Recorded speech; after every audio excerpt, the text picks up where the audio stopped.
शरद पवारांकडून मुख्यमंत्री देवेंद्र फडणवीसांवर कौतुकाचा वर्षाव. गिरीश महाजनांच्या संकल्पनेतून साकारलेल्या महाराष्ट्र नायक पुस्तकात केलं कौतुक. फडणवीसांना पाहून माझा पहिला कार्यकाळ आठवतो, पवारांचं वक्तव्य. उद्धव ठाकरेंकडून देवेंद्र फडणवीसांची प्रशंसा. फडणवीस प्रामाणिक हुशार राजकारणी. फडणवीसांना भविष्यात केंद्रात महत्त्वाची जबाबदारी मिळू शकते. गिरीश महाजनांच्या संकल्पनेतून तयार केलेल्या पुस्तकात उद्धव ठाकरेंकडून गौरवोद्गार. गडचिरोलीत एका कार्यक्रमात असताना मुख्यमंत्री देवेंद्र फडणवीसांना राष्ट्रपती द्रौपदी मुर्मूंचा वाढदिवसाच्या शुभेच्छा देण्यासाठी फोन. त्यावेळी फडणवीसांनी कार्यक्रम थांबवून स्वीकारल्या राष्ट्रपतींच्या शुभेच्छा. गोंदिया जिल्ह्यामध्ये फडणवीसांच्या वाढदिवसानिमित्त भाजपच्या वतीनं 14 ठिकाणी रक्तदान शिबिराचं आयोजन. आतापर्यंत हजारांहून अधिक लोकांकडून रक्तदान.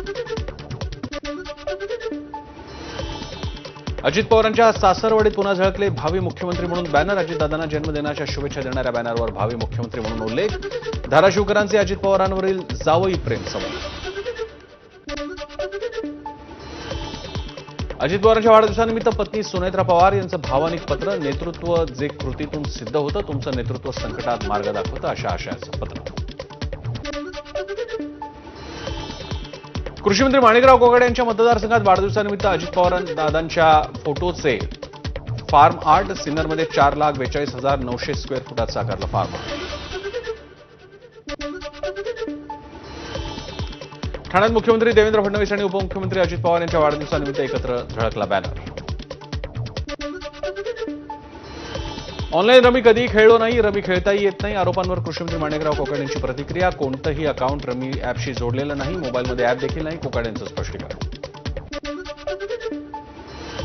आरोपांच्या चौकशीसाठी मुख्यमंत्र्यांना पत्र देणार, माणिकराव कोकाटे यांची प्रतिक्रिया. तर दोषी आढळल्यास नागपूर अधिवेशनात राजीनामा देणार, कोकाटेंकडून स्पष्ट.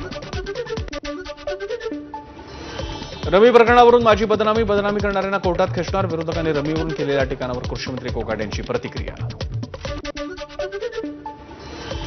कृषीमंत्री माणिकराव कोकाटे राजीनामा देत नाही तोपर्यंत मागे हटणार नाही. छावा संघटनेचे पदाधिकारी विजयकुमार घाडगे यांची प्रतिक्रिया. कृषीमंत्र्यांचं विधान धडधडीत खोटं, राजीनामा द्यावाच लागेल. कोकाटेंच्या रमी प्रकरणावर रोहित पवारांची एक्सपोस्ट तर कोणतीही जाहिरात स्किप करायला 42 सेकंद लागतात का, पवारांचा सवाल. कृषीमंत्री माणिकराव कोकाटे यांच्या नाशिकमधील घराबाहेर पोलिसांचा चोख बंदोबस्त. कोकाटेंविरोधात आंदोलन सुरू असल्यानं खबरदारी. नाशिकमध्ये माणिकराव कोकाटे यांच्या विरोधात ठाकरेंची शिवसेना आक्रमक. आंदोलन करणाऱ्या पदाधिकाऱ्यांना पोलिसांनी घेतलं ताब्यात. जामीन मिळताच नितीन देशमुख आमदार जितेंद्र आव्हाडांच्या भेटीसाठी ठाण्यातील निवासस्थानी दाखल. विधानसभेच्या लॉबीत झालेल्या हाणामारी प्रकरणी देशमुख पोलिसांच्या ताब्यात होते. स्थानिक स्वराज्य संस्थांच्या निवडणुकीच्या पार्श्वभूमीवर उपमुख्यमंत्री एकनाथ शिंदेंनी बोलावली तातडीची बैठक. मंत्र्यांना दिलेल्या जबाबदाऱ्यांचा आढावा घेणार असल्याची माहिती.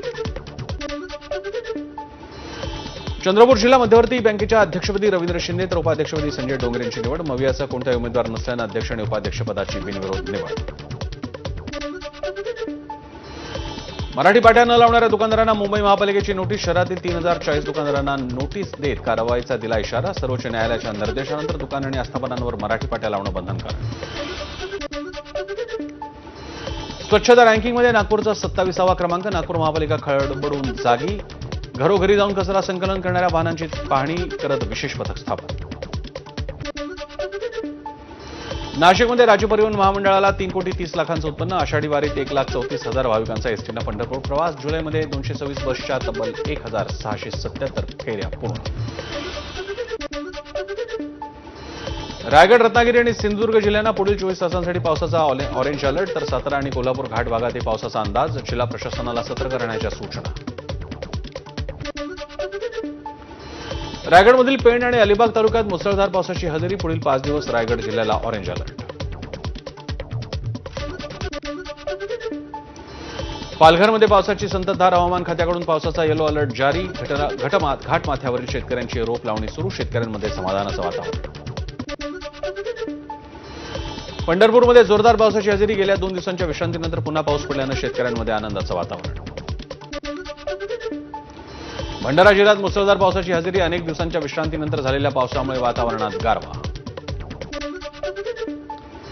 गोंदिया जिल्ह्यात मुसळधार पावसाची हजेरी. अचानक आलेल्या पावसामुळे धान उत्पादक शेतकऱ्यांमध्ये आनंदाचं वातावरण.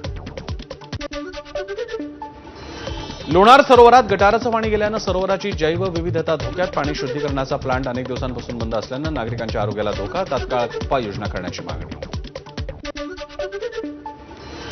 नाशिकच्या चौक मंडई परिसरात जुना वाडा कोसळल्यानं 10 ते 15 वाहनांचं नुकसान. अनेक दिवसांपासून वाडा बंद असल्यानं कोणतीही जीवितहानी नाही, पण मात्र धोकादायक वाड्यांचा प्रश्न पुन्हा ऐरणीवर. नालासोपाऱ्याच्या कळंब समुद्र किनाऱ्यावर संशयास्पद कंटेनर मालवाहतूक जहाजामधून पडला असल्याचा अंदाज.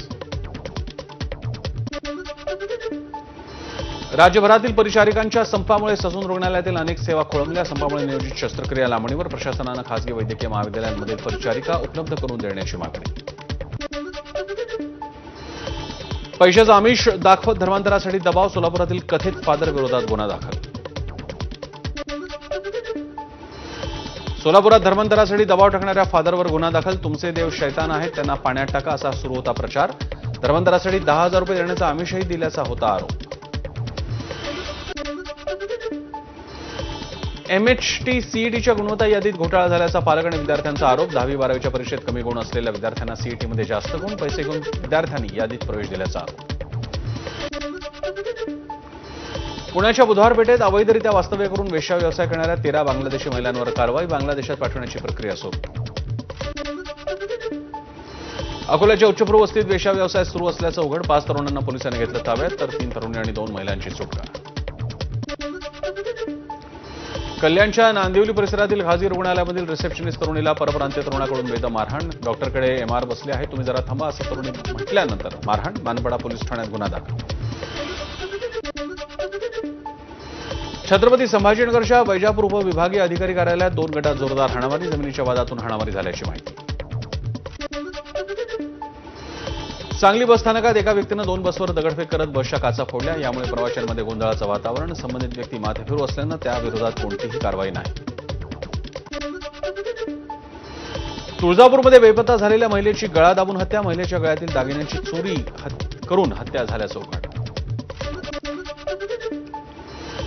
मुंबई अहमदाबाद महामार्गावर अज्ञात वाहनाच्या धडकेत 6 जनावरांचा मृत्यू, 3 जखमी. तलासरीच्या दाबचारी इथली घटना. भटक्या जनावरांचा बंदोबस्त करण्याची चालकांची मागणी.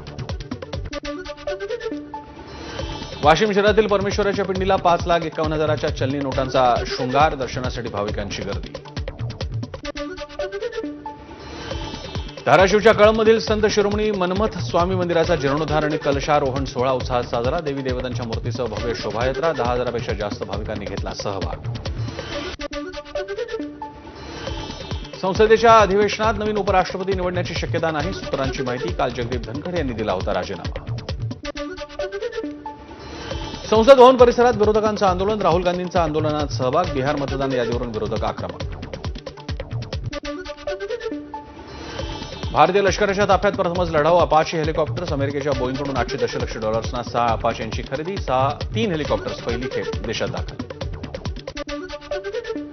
भारतीय वायुदलातून MiG-21 विमान अखेर निवृत्त होणार. 1963 पासून कार्यरत असलेली MiG-21 अखेर निवृत्त. सप्टेंबर 2025 पर्यंत MiG-21 वायुदलातून निवृत्त होणार.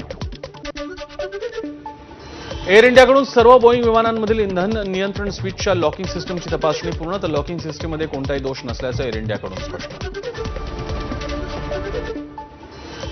बांगलादेशमध्ये वायुसेनेच्या प्रशिक्षण विमानाचा अपघात. 20 जणांचा मृत्यू, 171 जखमी. बांगलादेशच्या इतिहासातील सर्वात भीषण विमान अपघात. छांगूरबाबावरील कारवाईनंतर उत्तर प्रदेशात धर्मांतरण टोळीचा शोध. छांगूरबाबा कट्टरतेचा अड्डा चालवत असल्याचं उघड. रोज 3 कट्टर मौलवींचे व्हिडिओ दाखवून ब्रेन वॉशचे प्रयत्न. मुस्लिमेतर मुलींचं अपहरण करून धर्मांतराचे छांगूरबाबावर आरोप.